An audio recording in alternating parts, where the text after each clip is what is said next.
Elijah had one breakdown, one prayer to die, and one cave. And most sermons call it a faith failure. But here's the shock. After the biggest miracle of his life, his body crashed. Because even prophets aren't built to live in survival mode. By the end of this video, you'll see Elijah's story through a completely different lens. Not sin, not weakness, but nervous system exhaustion. And I'm going to share a simple inner healing activation that helps your body learn that God is safe again. So stay with me. In fact, this is how I went from burnout and trying to be strong for God to living from rest, clarity, and partnership with God. Hey, I'm Jason, a progressive Christian spiritual teacher and a gospel music artist who helps you awaken to the presence and power of God within you. We explore progressive, identity-based faith and healing the religious nervous system. So subscribe and journey with us. Now we find our main text in 1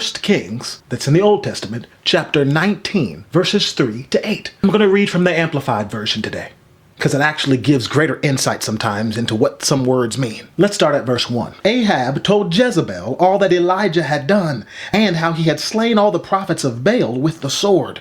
Then Jezebel sent a messenger to Elijah, saying, "So let the gods do to me and more also, if I make not your life as the life of one of them by this time tomorrow." Then he was afraid, and arose and went for his life, and came to Beersheba of Judah, over 80 miles, and out of Jezebel's realm, and left his servant there. But he himself went a day's journey into the wilderness, and came and sat down under a lone broom or juniper tree, and asked that he might die. He said, "It is enough. Now, O Lord, take away my life, for I am no better than my fathers." As he lay asleep under the broom or juniper tree, behold, an angel touched him and said to him, "Arise and eat."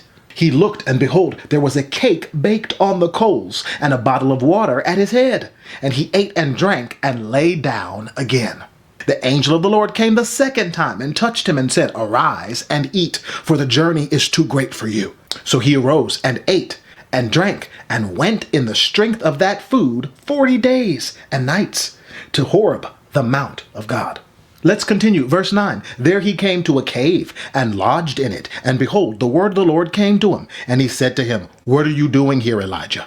And he replied, "I have been very jealous for the Lord God of hosts, for the Israelites have forsaken your covenant. They've thrown down your altars. They've killed your prophets with the sword. And I only am left, and they seek my life to take it away." Verse 11, and he said, "Go out and stand on the mount before the Lord." And behold, the Lord passed by, and a great and strong wind rent the mountains and broke in pieces the rocks before the Lord. But the Lord was not in the wind.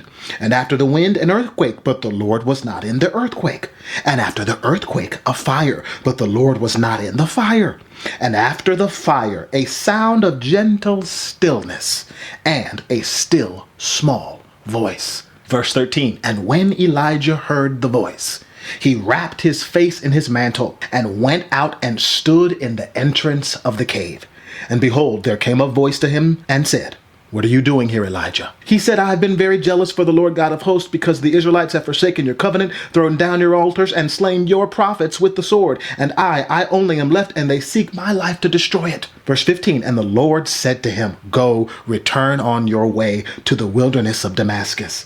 And when you arrive, anoint Hazael to be king over Syria." Notice he encounters God and gets his direction for his next assignment after all the chaos had dissolved. And he encountered God in the still small voice. Notice how different that is from this idea of God trying to scream at you and judge you through the chaos of what you experience and go through. God trying to teach you a lesson. That wasn't the case with Elijah, and that's not where he heard God. But it was after the tumultuous experiences that he encountered God in the still small voice. And that's the mystery of where we encounter God in our everyday living.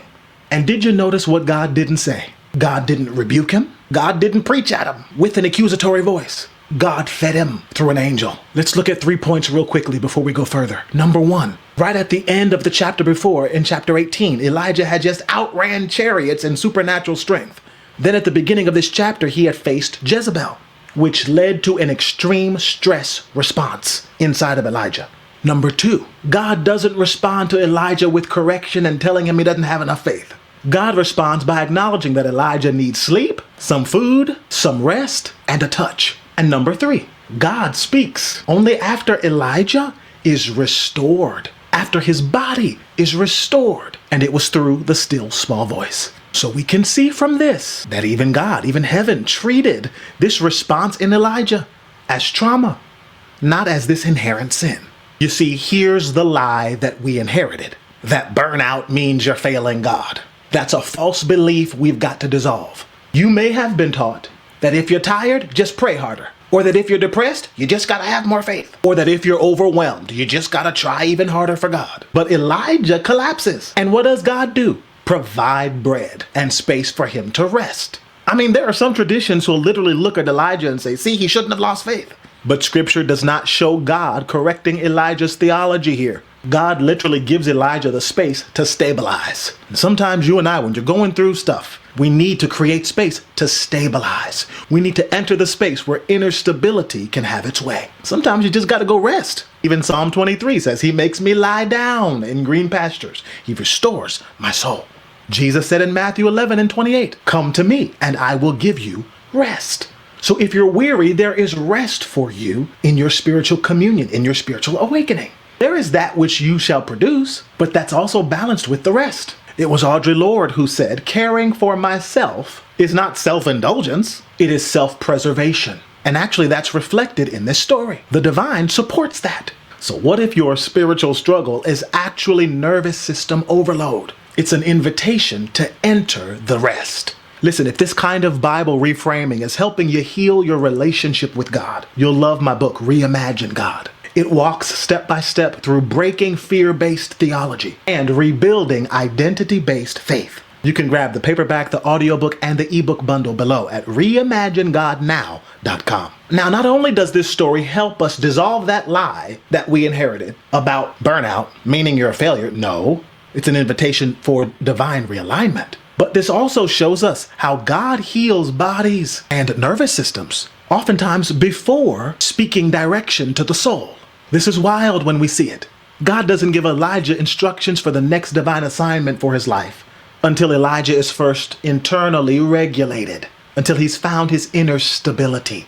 As we live and move in these lives, it is holy work to create sacred space for your rest and your alignment, whether it's through meditation, whether it's through drinking some more water, walking in nature, doing deep breathing, nourishing your body with food, and even loving physical touch.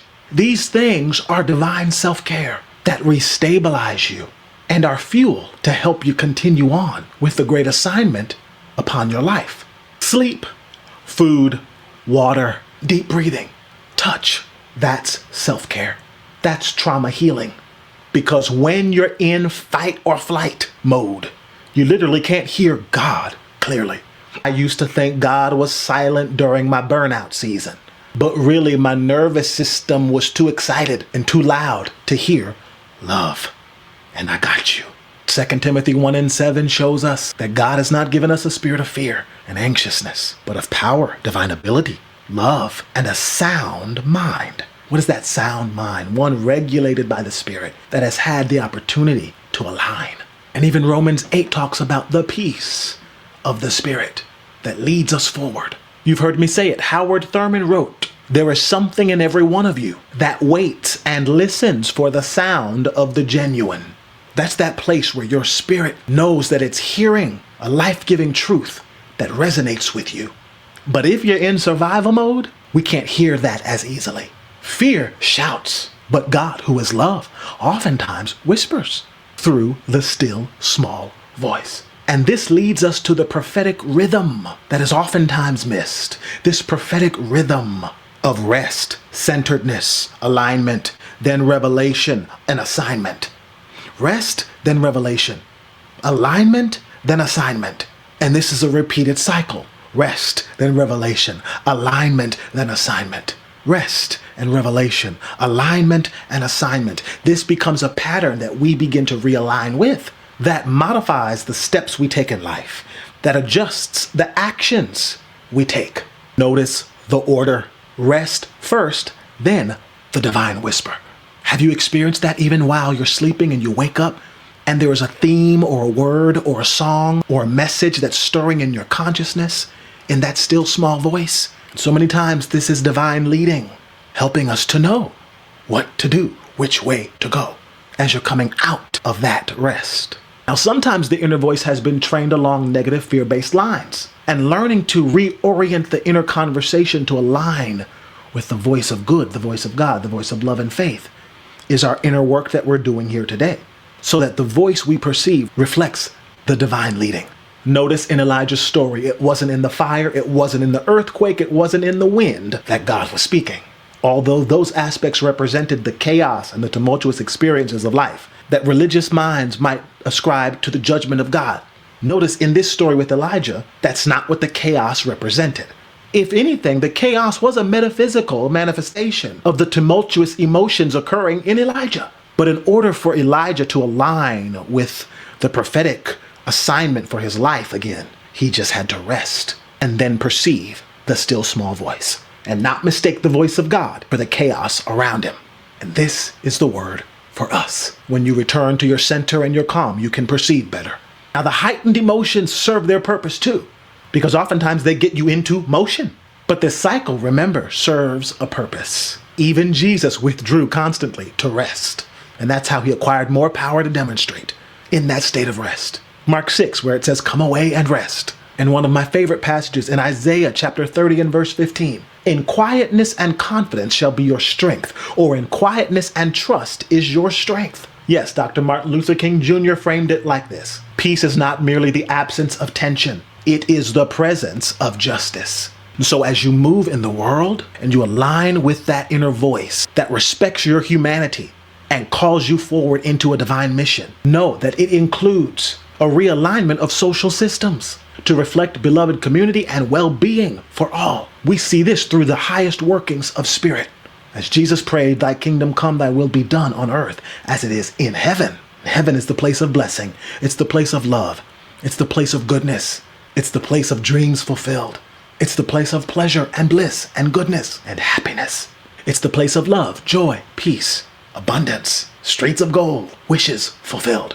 See, you and God are partners in how your story unfolds and the impact that is made upon the world. You're here for a reason, you're here for a purpose, and it's time to realign with your highest good. Let's practice this rhythm for a minute. Ground yourself, center yourself, plant your feet, lay your hands on yourself, take one slow breath. Say, "God is my safety. I am held by divine love. I move in divine presence. I am rooted in divine being. My humanity has permission to exist. My soul has permission to rest and recover. My spirit now flows through my inner renewal. I perceive the divine voice of love. I rise to higher wisdom of becoming and going forward. God is with me. God is for me. God is within me. Let love lead the way. I am renewed day by day. Thank you for this love. Thank you for this life. Thank you for this renewal. May it be so. As I go from day to day, from glory to glory, I shall know that God is with me." Amen. In this space, the divine whisper lives. Center yourself to commune with God more and more.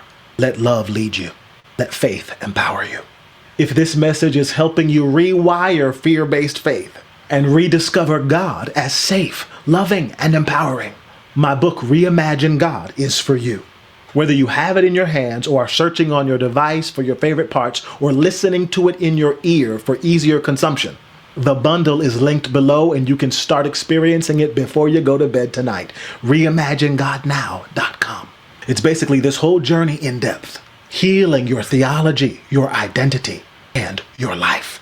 And maybe share this with someone who thinks their exhaustion means they failed God. That's not the truth. Maybe they're just human and being led on their highest becoming. And truly, this is the path we are all on. Remember, when you reimagine God, you reimagine yourself and the world of possibilities that unfold for you See you in the next video.